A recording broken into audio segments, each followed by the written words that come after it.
Muy buenas, bienvenidos al programa Análisis, donde hacemos el más grande esfuerzo por evaluar la realidad nacional e internacional de la manera más científica posible. Hoy queremos hablar sobre el tema de religión, el tema de cuál es el futuro de las religiones, qué tendencia van a tener, van a crecer, van a decrecer, se van a mantener estables. En pareja hemos invitado a dos secularistas que uno es sociólogo, biólogo, y el otro es informático, y al licenciado Carlos Almendarez, al licenciado Carlos Zelaya, al ingeniero Carlos Zelaya,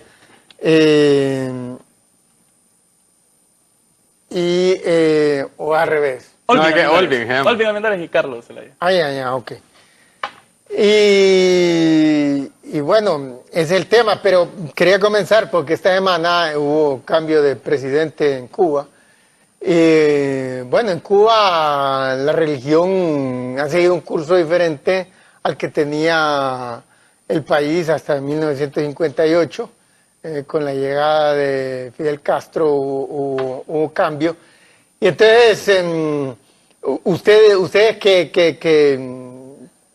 ¿qué perspectiva le ven a Cuba con respecto a religión con ese cambio en la supuestamente primera magistratura del país? Bueno, en el caso de Cuba es un ejemplo peculiar en América Latina y en el mundo por su forma de gobierno, por cómo se logró el poder, sobre el tema del bloqueo económico, el tema de los derechos humanos. Son un montón de aspectos que es en Cuba un lugar especial para poder dar una opinión. Pero en el caso de la religión en Cuba es bastante minoritaria en relación a cualquier país latinoamericano. Creo que Uruguay y Cuba son los países más laicos que de hecho, más adelante vamos a presentar traje unas diapositivas para eso, que ahí vamos a ver quiénes son los más laicos o no, pero el tema religioso, en realidad, por toda esa cuestión de que en los 80 decían que el comunismo y que el comunismo tiene que ser ateo y todo, pues no fue exactamente de esa manera que lo pusieron en Cuba. Pues. Sí, porque es que Cuba... Había más libertad que, por ejemplo, en la Unión Soviética. Sí, obviamente. En el principio de la revolución hubo bastante persecución, tanto por creencias religiosas como por el tema de la diversidad sexual. Pero cuando ya la revolución se fue afianzando un poco, este tipo de libertades se fue profundizando, el paradigma del respeto a esto. Por ejemplo, una de las características del actual presidente de Cuba es que él apoyó a la comunidad LGTB cuando apoyarla era delicado. ¿En Cuba? Mal visto, sí, era mal visto. Sí, pero no puede ser visto por religiosa y no religiosamente. Sí, pero en América Latina la agenda de derechos de la diversidad sexual está siempre emparentada con el paradigma religioso. Siempre. O sea, creo que no lo podemos deslindar de una manera tan abrupta. Hay una variable religiosa. Hay una variable. Pero entonces usted cree que va a tener más oportunidad de crecer las religiones en Cuba, ahora van a tener más libertad. Yo creo que en Cuba van a haber cambios interesantes, en los próximos años. El gran problema de Cuba, digamos, es el bloqueo económico, pero, como le acabo de repetir, por el paradigma del nuevo presidente que va a tener de este país y que él estuvo involucrado con la defensa de los derechos pro LGTBI, entonces siento que por lo menos de parte del Estado siempre se va a manejar un tema de respeto a los derechos humanos, de un paradigma de no vincular tanto la religión al poder, como ocurre en otros países, como lo acabamos de ver en Costa Rica, que estuvieron a punto de detener a uno. Carlos Marx había dicho que la religión era el opio de los pueblos, y en Cuba, de una manera general, hubo una gran disminución de la actividad religiosa una vez con la revolución. Claro, porque el comunismo tiene el materialismo dialéctico como base filosófica. Y aún así, la economía nunca le fue bien. Uno podría decir que es afirmación de Marx, que es de las pocas que por ejemplo, para los científicos, para los secularistas, sonaría como una de las pocas que sí era acertada. No hay mucha consistencia con ese hecho. Esa expresión de Marx yo creo que está un poco malentendida. Sí, tiene todo un contexto. El opio de los pueblos es un reduccionismo. No, exacto. Entenderlo solamente como que con la religión entonces se droga a la gente y por eso se obtienen cosas, que ese es el concepto que la mayoría de las personas le ponen al asunto. No es exactamente así, o sea, de repente se estaba refiriendo también al hecho de que la religión sí es un opio y actúa como un opiáceo, digamos, para cuestiones... Consuelo, luto. exacto, de dolor, para quitar el dolor. O sea, si alguien tiene el dolor de cabeza, se toma un analgésico ya. Entonces, la religión sirve para eso, para buscar explicación al sufrimiento, para darle una razón de ser al sufrimiento, para satisfacer de alguna manera esas necesidades humanas. Entonces, a eso era que realmente Marx se refería cuando decía, la religión es lo que los pueblos. Hay que tener mucho cuidado no solamente... Si a eso se hubiera referido, entonces, ¿por qué la prohibieron tan radicalmente? Aún en sociedades que no eran como las de Marx. Bueno, pero es porque que Marx es alemán.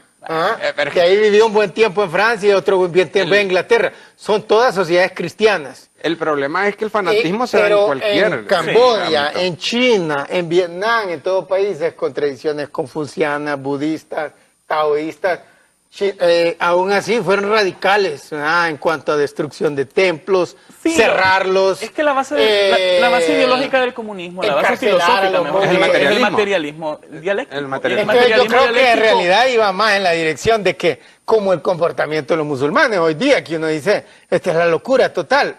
Entonces, pero eso tiene una explicación. De hecho, no es muy diferente iban en también. esa dirección. Y en todos los países comunistas o lo prohibieron completamente o se redujo considerablemente. Y aún así fracasaron económicamente. O según usted es por culpa del bloqueo. No, es que mire, las variables económicas tienen que ver muchas cosas, no solo la religión. Si yo me pongo a sacar una conclusión a partir de una premisa solo de la religión, y de hecho vamos a hablar de eso hoy, ¿verdad? Ahí la explicación fundamental es que la planificación centralizada, el socialismo era un fracaso como sí mismo. Pero es que es otro tema, doctor. Es otro tema, porque mire, ahorita por ejemplo tenemos estadísticas del último informe de Latinobarómetro para América Latina, y de hecho este último informe nos habla de estas cuestiones, de que cómo es posible que hayan países, por ejemplo de Honduras, que ha crecido tanto la población que se dice que no tiene ninguna religión, a diferencia de países como Bolivia, que en Bolivia solo un 4% dice que no tiene una religión, países muy profundamente religiosos, pero el despegue económico de Bolivia en relación al de Honduras es notorio, y especialmente en el desarrollo humano. Entonces, de eso vamos a hablar ahorita. O sea, creo yo que hablar de temas económicos, abarcando solo el punto de vista de la religión, esta semana hubo mucho revuelo por ahí. Y yo estaba viendo el otro día, estaba viendo un canal de televisión como gente que está exigiendo racionalidad, coherencia, lógica del actual gobierno, que dice que se robaron las elecciones, que se roban el dinero de las elecciones, que están coludidos con el narcotráfico, que hay un montón de acusaciones. Entonces, y yo digo, y viene esta persona, estoy oyendo a alguien del PINU, supuestamente de un partido de centro, de vivirse en admiración con Cuba. Incluso dice que es una verdadera democracia. Hoy en un país donde en 60 años no ha habido ni una elección. Son elecciones más ridículas en donde dicen, vos vas a ser candidato. Hoy precisamente estaba platicando con alguien sobre eso y el tema, digamos, del tema de la religión, que es el que veníamos a hablar acá. De hecho, la apertura religiosa se dio hace mucho tiempo atrás. Fidel inclusive creo que invitó al Papa, ¿no? Claro. Entonces, a Cuba, y el Papa fue a Cuba. Sí, fue en los 90, fue de los 90. Después que les cayó el golpe, que derrumbó la Unión Soviética, y le recortaron las subvenciones. Pero hay que hacerlo. Entonces volvemos al punto que mencionaba Alvin de la religión y el Estado. Pues o sea, que no deben estar mezcladas porque al final de cuentas la religión es utilizada para amansar lo que podría irse de las manos en la gente. Y el ejemplo más reciente que podemos nosotros ver es el de Costa Rica. Costa Rica estuvo a punto de caer en las manos de un fanático religioso, pero de lo más puro que pueda haber. Y como hay segunda ronda, ya sí hay un Tribunal Supremo Electoral que dio los resultados en tiempo récord, por cierto, que es una de las cosas que se sienten muy orgullosos ellos. En la segunda ronda se decidió que no, el pueblo costarricense dijo no queremos a este tipo en la presidencia y escogieron a Carlos Alvarado, que los dos tenían el mismo apellido, uno era Fabricio, otro era Carlos, y Carlos ha quedado de presidente, porque si hubiera llegado Fabricio hubiera sido una cuestión terrible. Ahora, con la defensa de ideología, por ejemplo, hablando de Costa Rica, de este individuo que ha sido un pastor, que ha sido un televangelista. ¿Ah? Televangelista. Este individuo no tiene formación universitaria, empezó a estudiar creo que comunicación y abandonó su estudio como al segundo año, algo así.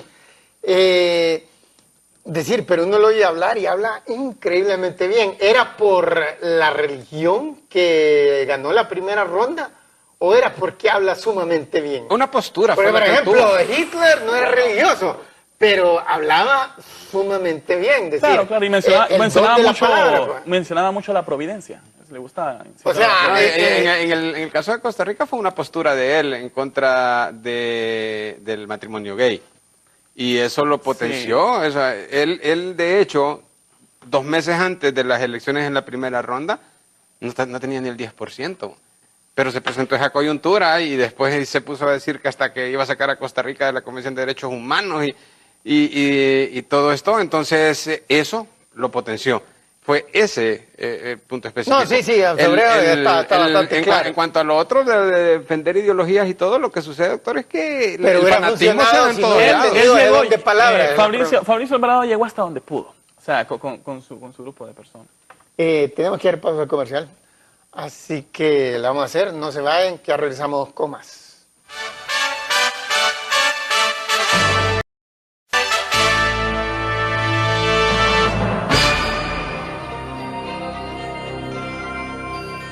Bueno, entonces, queremos hablar sobre la tendencia general de las religiones, porque es la pregunta, las religiones, ¿qué tanto inciden en la pobreza o la riqueza de un país? Pues, un tema que si seguíamos el argumento de Marx, es decir, era efectivamente un ancla para el desarrollo del país. Pero miramos el fenómeno pues con los países socialistas que la abolieron completamente algunos, otros la disminuyeron y la tasa de crecimiento se deterioró, se mantuvo igual en general, le fue muy mal, punto que ellos solitos tiraron la toalla. Y los dos últimos es Corea del Norte y Cuba, y los dos cada vez la están tirando más la toalla. Entonces se presenta el fenómeno y uno se pregunta ¿qué tanto daño hace la religión? Si lo mira uno científicamente, es decir, para una persona religiosa hablar de daño bueno, de hecho, infierno. Sí, no, y aquí nos vamos a ir al infierno todos. De hecho, hay estudios que dicen, por aquí no traje esa diapositiva, pero hay un estudio en Estados Unidos que dice que las personas que estudian más religión y son más creyentes y todo, tienen más dificultades en materias como matemáticas, idiomas y ese tipo de cosas, digamos, sí, pero como país, por ejemplo, alguien podría decir, Israel, un país fundado por una religión, ¿eh? Para validar esa religión, para que pudieran expresarse libremente sobre la religión, porque claro, hay todo el otro país del mundo que tenían problemas. Los cimientos de Israel es en base bíblica. Para empezar, el derecho internacional ahí no tiene nada. Y entonces cuando les dicen los palestinos, nosotros estábamos aquí desde hace cientos y miles de años, nosotros también. Sí, pero Dios me lo dio, dice. O sea, los dos, no, pero Dios háblamelo de... No, me lo dio el otro. ¿Cuál es el Dios de los judíos? Jehová, ¿no? Jehová. No, más bien allá se llama Yahvé. Yahvé, para quien sea. El punto es que, o sea, eso de quién estuvo primero aquí ahora, pero esa relación de la que está hablando... El punto es que Israel ha tenido muy buenos resultados económicos de una manera general, desde 1948, su fundación, hasta la fecha. Pero es que la relación es a la inversa, creo yo. Al punto que hoy día, o sea, cuando los británicos abandonaron Palestina, que era una colonia de ellos, y se retiraron en el 48, en el momento Palestina no era de los países más pobres, o no era de las regiones más pobres del mundo, pero sí era pobre. Y vaya, un buen ejemplo sería la percepción que tenemos hoy día de Jordania o la Siria antes de que estallara esta guerra civil. Y eran países o pobres o de ingresos medios, ¿entiendes? Mientras que Israel es un país rico hoy día. Pues. Entonces, podríamos ver ahí una correlación a la inversa. No, es que mi trabajo nada más hacer la vida difícil a ustedes. A mí me gustaría que, no sé si nos ayudan el muchacho de producción a ponernos una diapositiva que tenemos como Latinobarómetro 15, que es religiones por país, que es una muestra, es una encuesta que Sí, se hizo ahí- el año pasado. Ahí hay unas tablas, Ahí podemos observar algún tipo de tendencias, porque yo le decía, yo creo que es al revés, o sea, no es precisamente que el no tener religión le garantice una prosperidad económica. pero explique la gráfica. Sí, no, voy a eso. Pero sí puede ser que la prosperidad económica lo haga tener menos religión o algún tema de seguridad de las personas, que las personas se sientan seguras en su país, por ejemplo. Esta tabla muestra la cantidad de gente católica, gente evangélica y las personas que no se matriculan, digamos, con una religión o que mencionan que son ateos O y otras agnósticos. religiones o agnósticos.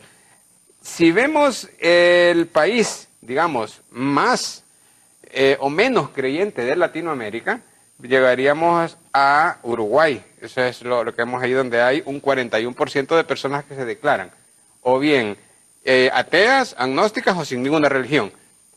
Y si vamos a quienes son los países en donde hay menos gente no religiosa, esa podría ser Bolivia, Paraguay. Paraguay.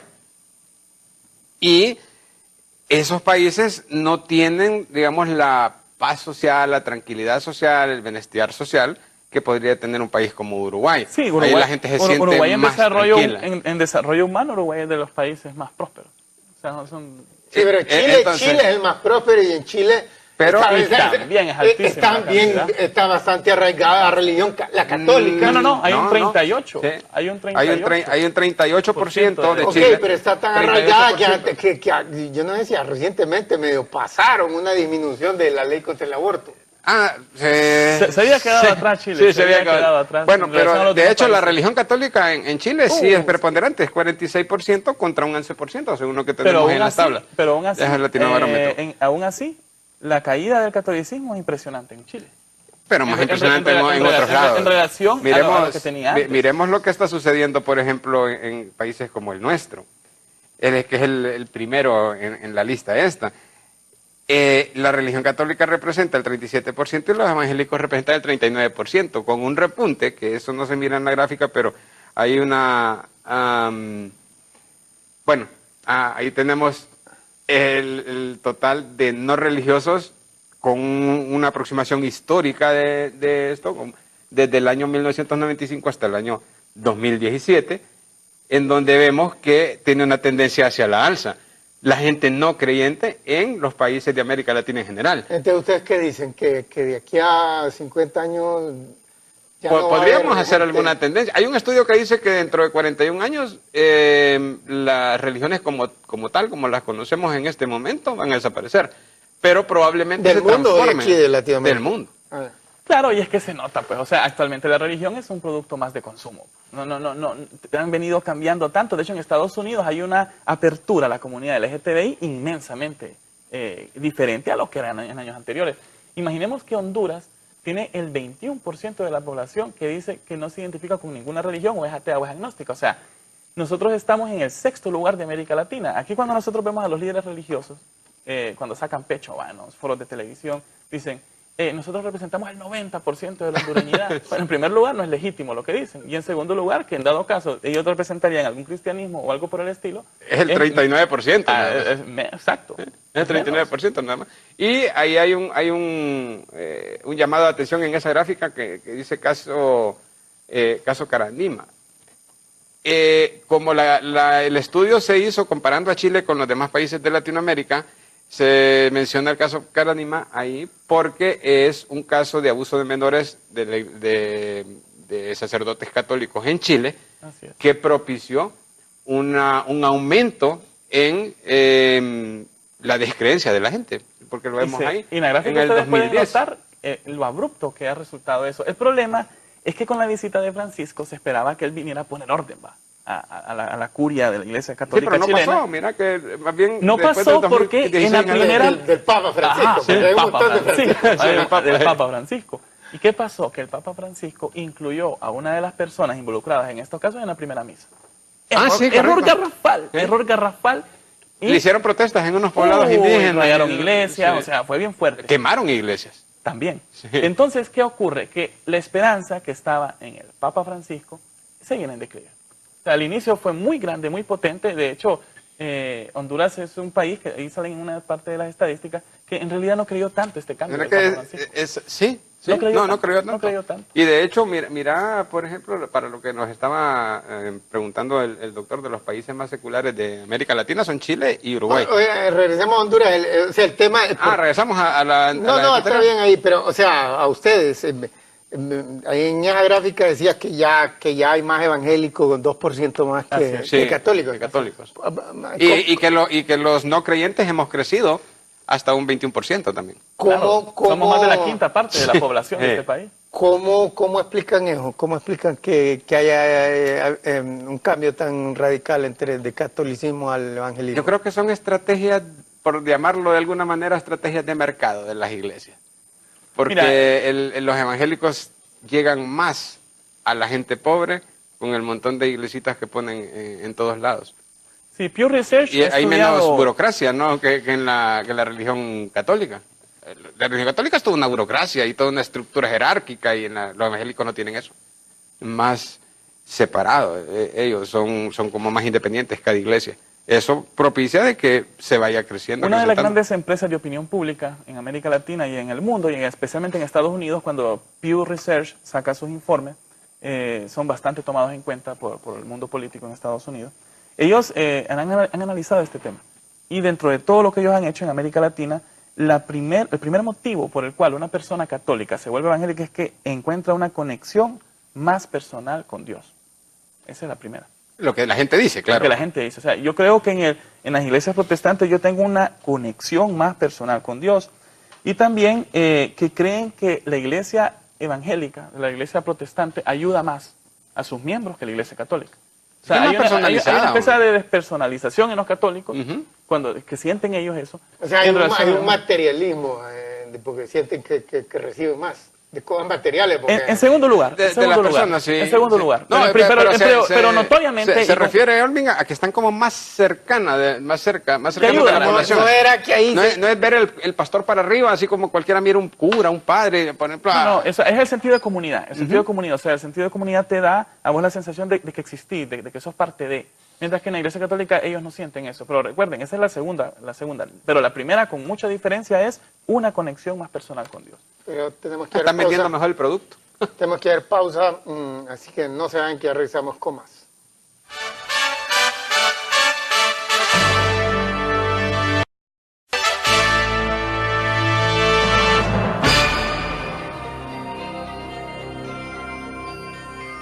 Bueno, estamos de regreso.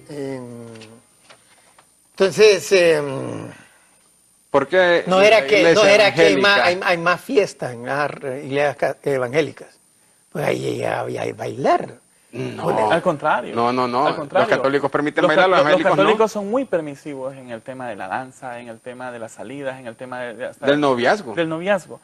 Lo que pasa es que la Iglesia Católica tiene su... No, a la iglesia, los evangélicos, ahí es como fiesta, constantemente hay grupos rock tocando en vivo, sí, hay la gente pone a bailar. Hay karaoke también. Hay reggaetón cristiano, hay corrido, hay un corrido y uno ve un montón de gente joven y, ¿me entiendes? Es como ir a la discoteca de día, pues. Pues sí, pero eso ya en ese punto pasamos a la parte posmoderna de la religión. Ya la religión no es lo que era antes. Pero es que esa es una estrategia ya con la óptica del posmoderno. Pero yo digo, si no es esa una de las razones. Yo creo que se siente como más liberal. Probablemente, porque yo creo que se siente como más liberal. Es decir, y también el rito, son más dinámicos, digamos, las reuniones. El rito católico tiene una estructura que no pasa de ahí. Vas a misa y siempre es lo mismo. Siempre es lo mismo. Cada 5 minutos ya se sabe qué es lo que sigue. En cambio, en una iglesia evangélica no es así.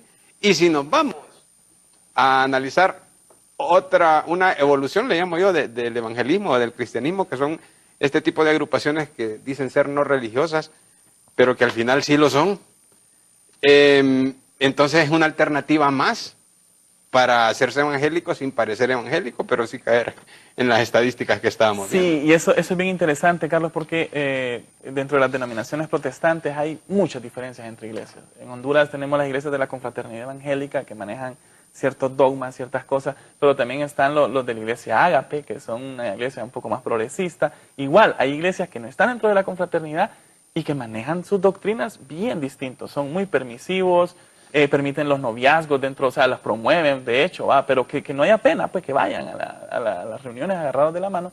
Entonces, hay todo un mix. Pero lo que sí es impresionante es el crecimiento del protestantismo, pero en estos foros es importante decirlo que no hay que caer en la trampa. Si bien es cierto, crece el protestantismo, pero crece también la comunidad no creyente. Entonces, yo me he fijado en los foros de televisión en este país, cuando van los pastores a exponer, ¿verdad?, como autoridad ciertos temas, que siempre hacen una confusión de estadística. No, los protestantes sí crecen, pero crece mucho también la descreencia. Imaginemos que en Honduras, Carlos, el 21% de la población, ¿cuánto es en cantidad de personas? El último censo, ¿de cuántos millones fue? 8 millones y pico.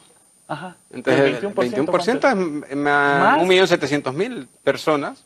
¿A partir de qué edad es eso? Porque los niños no cuentan, pues sí, obviamente. eso es lo que también tenemos otras gráficas que lo vamos a poner ahí. De Latinobarómetro, que es una institución seria, es una agencia seria. Son 3 gráficas las que hay ahí. Una es los católicos comparados por sexo, edad y educación, los evangélicos por las mismas variables, o las mismas dimensiones, mejor dicho, y los agnósticos y los ateos por las mismas dimensiones.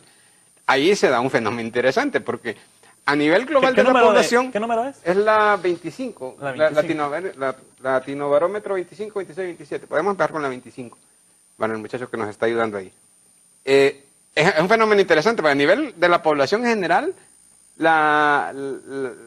existe el 21% de agnósticos, ateos, pero dentro de la gente joven ese porcentaje crece. Entonces, en este momento, esta es la primera, creo, la que dicen católicos. Los católicos en América Latina, el 21%, o mejor, la primera es por año, ¿va? Vamos a ver, esto es superior y medio. No, la primera gráfica es la educación. Entonces, el primer grupo que dice superior y menos, media y menos, eso es el 21% de superior o menos educación. Los católicos están compuestos ahí por 21% de educación superior, 34% de educación media y 45% de educación básica o menos. Entre menos educación tienen, más creen. Más católicos hay. Más católicos hay. Porque la mayoría de las personas nacen en hogares católicos. O sea, por lo menos en las últimas generaciones. En la última generación. Sí, de hecho, ese es un tema de que la religión, como la gente cristiana, la gente religiosa tiende a tener más hijos, entonces también no es tan proporcional el hecho de decir la gente va descreyendo menos y poder hacer una proyección lineal de la cuestión, porque no es así. Por edades, si nos vemos ahí con el tema de los católicos, seguimos los católicos siempre, ¿sí? Por edades, entre más joven va la persona, o entre más joven es la persona, menos católico es. O sea, hay 19% de católicos que están en rango de 16 a 25 años y un 32% de 25 a 40. Todo lo demás ya son personas que son inclusive de otra generación. Entonces, prácticamente aquí podemos decir, de los millennials para abajo, el catolicismo no es tan fuerte. Si nos pasamos a la otra que analiza a los evangélicos, que es la 26, si nos ayudan acá, vamos a ver que ahí es aún peor la situación, porque en el rango de educación, no sé si pasamos a la de los evangélicos, pónganos por favor la Latinobarómetro 26. Increíble ver estas estadísticas cuando en 1910 en América Latina el 94% era católico. Era católico. Y el 1% era protestante en 1910. El gran declive de la Iglesia Católica se vino en los años 70, cuando ya el 69% era católico y un 19% era protestante. Sí, yo creo que no hemos cambiado ahí Ah, ya está. Esa es la otra. No, ese es católicos por sexo. Le decía la de evangélicos por sexo y edad. Pero bueno, ahí para ir adelantando el tema con los ahí está, evangélicos. Bueno, ahí es el otro dato interesante y por eso le mencionaba porque ha crecido. Si ustedes fijan, los evangélicos, el 50% de los evangélicos son de educación básica o menos. O sea que es la gente más pobre. Entonces, ese es el mercado principal de ellos y por eso precisamente... No, hay que tener cuidado, porque estás diciendo que es la gente es más pobre y no necesariamente. No necesariamente, es un dato de educación, o sea, es un dato de educación, pero hay que sacar una correlación entre la educación ¿Dónde está la mayor cantidad de analfabetos? Sí, yo entiendo. ¿En qué sector de la población? No, yo entiendo, sí. Y de hecho los políticos lo saben, y por eso en Costa Rica casi gana el fundamentalista Fabricio, ¿no? Alvarado, ¿Sí? Fabricio Alvarado, sí. Y en el rango de edades, ahí sucede una cuestión a la inversa, si vos te fijas también, en el tema de lo evangélico. Siempre es menor el rango de 16 a 25 entre los creyentes, porque de 61 o más, pues 12% ahí ya es una persona de tercera edad, pues el grupo poblacional no es tanto, entonces por eso representa un porcentaje mayor, probablemente un porcentaje menor. Pero en el grupo de jóvenes, aquí solo es 25%. Y en el caso de los evangélicos, entonces no es totalmente cierto que los jóvenes se están yendo o para una iglesia católica o para una iglesia evangélica. La gente joven está descreyendo. Y si nos vamos al tema de los agnósticos, a la gráfica de los agnósticos, La última gráfica. que es la última, ahí vamos a ver que el grupo poblacional de 40 a 16 se lleva Ahí está, mira, aquí. el 70%.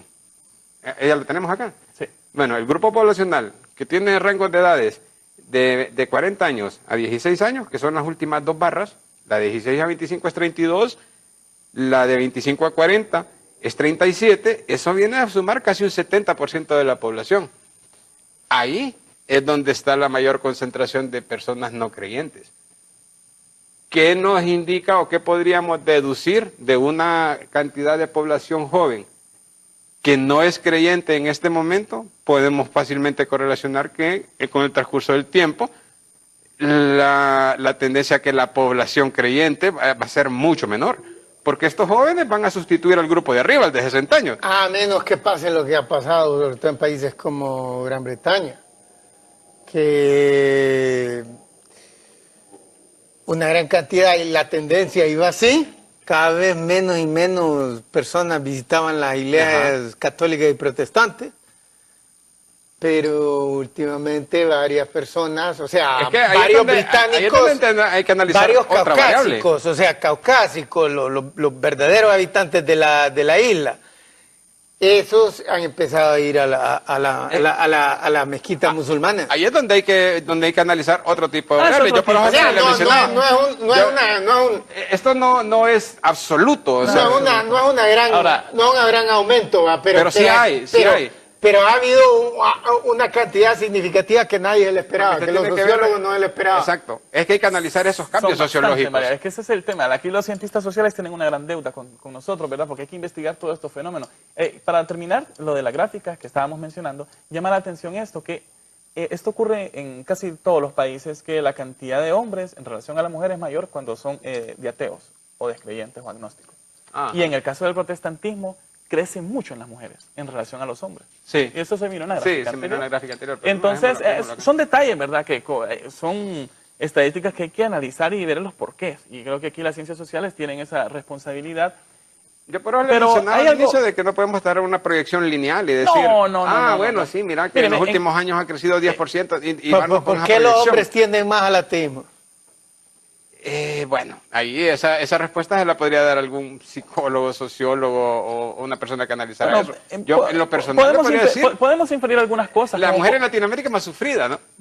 Puede ser. No sé si sería la palabra correcta, pero si nosotros evaluamos la relación estadística de acceso al trabajo, de brecha salarial, la mujer está mucho más abajo que el hombre. Y en Honduras es una cosa terrible cuando uno ve las estadísticas.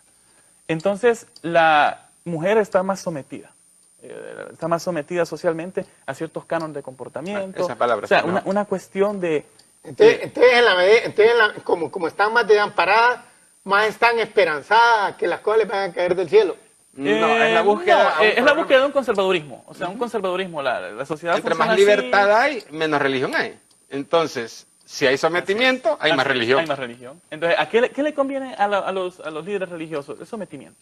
O sea, una persona entre más sometida o entre más crea que una entidad superior va a dirigir sus actos, entonces para él es beneficio. Entonces, por eso es que siempre en los niveles más bajos de educación, tener a la gente sometida a estas estadísticas terribles de nuestro país en educación es un beneficio para ellos.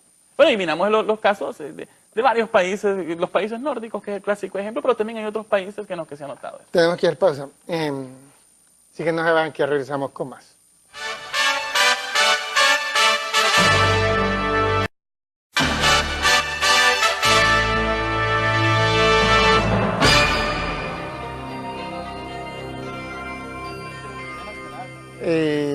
Bueno, ya estamos de regreso. Entonces, aquí no quedó claro por qué los hombres tenderían más. Eso era para toda Latinoamérica. ¿Ah? La gráfica que estábamos viendo... En promedio, los hombres en Latinoamérica tienden más al ateísmo que las mujeres. No, más bien la gráfica mostraba la composición del grupo de ateos.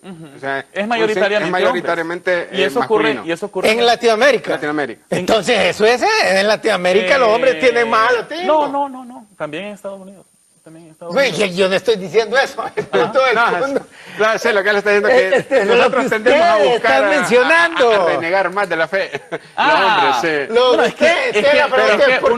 uno de hombre tiene más libertad de elección, pues. O sea, seamos honestos, socialmente uno de hombre tiene más libertad de elección. Sí, la mujer... No, pero un momento. Mira, nosotros tenemos si hay más hombres que son ateos, y viendo las mujeres que varios de esos hombres, entre ellos sus maridos, sus padres, etcétera, son ateos, porque no van a sentir libres de decir, sí, hombre, yo no creo. Bueno, le puedo mencionar mi caso. Mi esposa es creyente católica. Mi esposa es creyente católica y ella sabe que yo soy ateo. Mis dos hijos, yo no les he inculcado nada y no he dejado tampoco que ella les inculque cosas. Ellos han prácticamente decidido. Uno es agnóstico y el menor le pregunté el otro día yo, solamente preguntándole. Me dijo, no, yo creo que sí, soy ateo. No, pero el tema es, en cuanto a mi esposa general, mi esposa no es y yo sí soy. Ahora, ¿qué le puedo decir? Hay un estigma social. Claro. De hecho, nosotros a veces padecemos eso mismo. Pero eso aplica tanto para hombres y para mujeres. Correcto, pero a las mujeres les afecta más. ¿Por qué los hombres agarran más para el ateísmo? Se me vino Marvin ahorita y me salió con... ¿Por qué hay más hombres? ¿Cuánto era? 44% hombres. ¿Cuánto es el porcentaje de mujeres? No, 58% varones y 42% mujeres. Dentro del total de los ateos. Dentro del total de los ateos. 58 masculino y 42. Y es una constante en Estados Unidos. Ahora, es una gran diferencia. Pero es que le voy a decir, o sea, ¿por qué? Mire, nosotros algunas compañeras... Y dice aquí el licenciado Almendares que efectivamente, que también en Norteamérica la situación es la misma.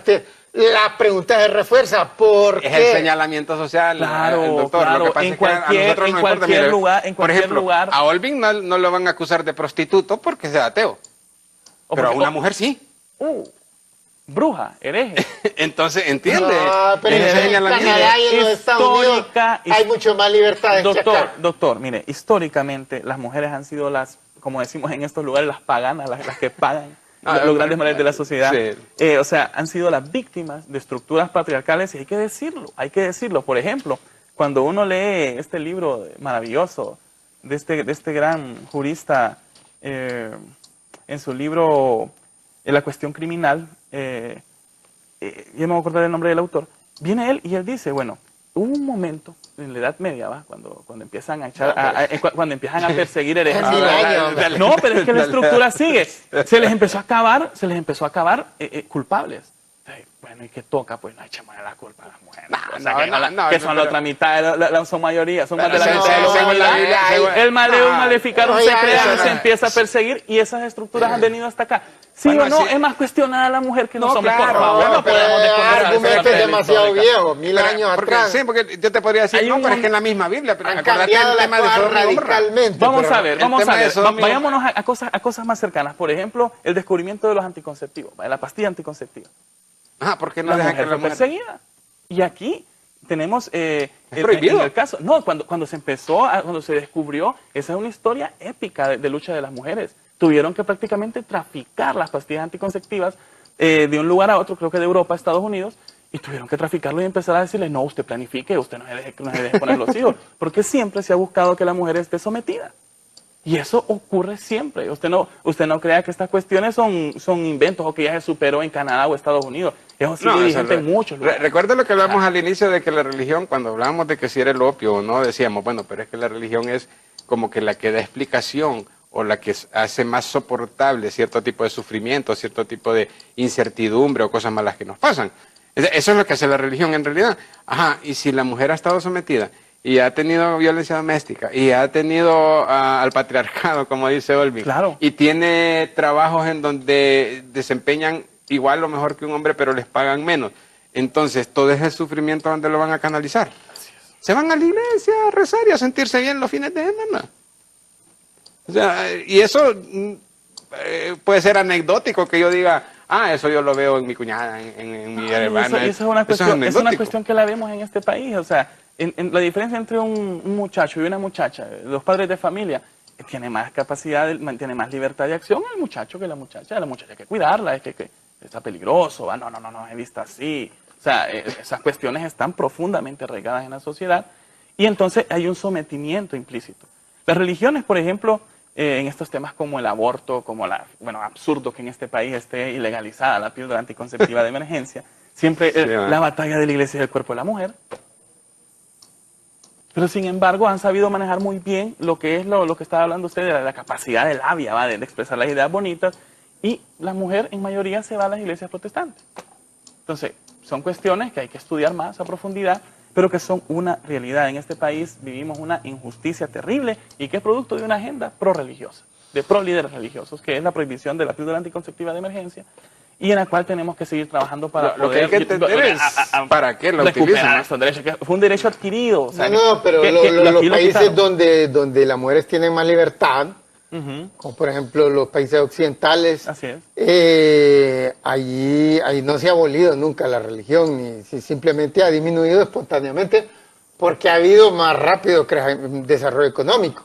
Sí. Eso ha venido acompañado. Aquí hay unos ejemplos increíbles, por ejemplo Japón, por ejemplo Francia, y para no mencionar solo los nórdicos, porque cuando miramos a nuestros amigos religiosos, Canadá, cuando debaten siempre dicen, sí, los países nórdicos, ¿y por qué no pueden servir de ejemplo los países nórdicos? Porque son ateos ahí. No, malvados, pero los índices de desarrollo humano que nos dicen son menos malvados. Por eso, o sea... De hecho, existe la percepción de que el ser ateo es ser carente de valores.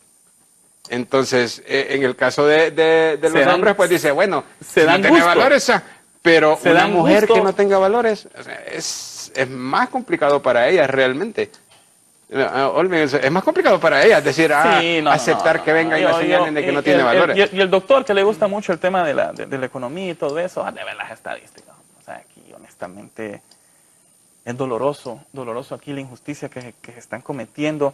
A mí me gustaría ver a los grupos pro vida, me gustaría ver a toda esta gente de las iglesias que salgan a protestar por la violación de esta estudiante en San Pedro. Y no solo por el de ella, por el de tantas mujeres en este país que aún violadas. No, ahí sí van a salir a protestar si la muchacha sale embarazada y dice que no quiere atender a ahí sí protestan. Ahí sí protestan. Entonces, nosotros como secularistas, o sea, alrededor de estos diferentes invitaciones que usted nos ha hecho, hemos venido a abogar por la idea de que una sociedad entre más secular, entre más laica, que la religión esté menos entrometida en temas del Estado, se respetan más los derechos. O sea, aquí se han tomado como agenda un montón de cuestiones. Es increíble que en este país, en pleno los más siglo grandes XXI... violadores de derechos humanos en lo que va del fin de la Segunda Guerra Mundial hasta la fecha han sido los países comunistas que abolieron las religiones. Mire, le voy a explicar una cosa. Una cuestión es un Estado laico. Otra cuestión es que hagamos del ateísmo una política de Estado. Es muy distinto. Es que el laicismo no es ateísmo. No es ateísmo. O sea, eso es muy distinto. O sea, lo que hizo Stalin de prohibir, de perseguir a quien se le llegara una Biblia, yo no estoy de una acuerdo cuestión, en eso. no hay quien va a estar de acuerdo, Carlos, es una cuestión irracional, una cuestión que no tiene pies ni cabeza en términos éticos. Pero cuando nosotros aquí vinimos a abogar por un Estado laico, no es por un Estado ateo, es un Estado que vea con los mismos ojos al mormón, al testigo de Jehová, al protestante, al ateo, al agnóstico. Al católico, al evangélico, pero al de la confraternidad evangélica. La confraternidad evangélica se le ha montado al Estado, que hasta tienen al presidente de la confraternidad evangélica en una comisión depuradora de la policía. No, los policías rezan y oran todos los días en la mañana con pastores. Entonces, esas son las cuestiones que a nosotros no nos agradan, y no por capricho, sino porque históricamente ya se ha visto que este matrimonio política de Estado con religión no funciona. No funciona. Aparte de que la política siempre es como una bandera, es decir, esta semana precisamente con esos acontecimientos que han habido en Nicaragua, nosotros hablábamos con alguien y decíamos, mira, pero si Ortega es izquierdista, pues, y está haciendo lo mismo que el otro de aquí de Honduras. Entonces alguien decía, bueno, pero es que la ideología es una cosa y las personas son otras. Entonces aquí más o menos es lo mismo. Es decir, no podemos decir que porque aquel país era comunista, entonces era ateo. Sí, sí, No, no podemos, porque esas son como políticas de Estado. Yo en cuanto a eso, yo soy, digamos, defensor de la libertad de expresión, claro, como sea. O sea, aunque a mí no me guste lo que el otro esté hablando, yo lo tengo que tolerar porque es libertad de expresión, no es de prohibir.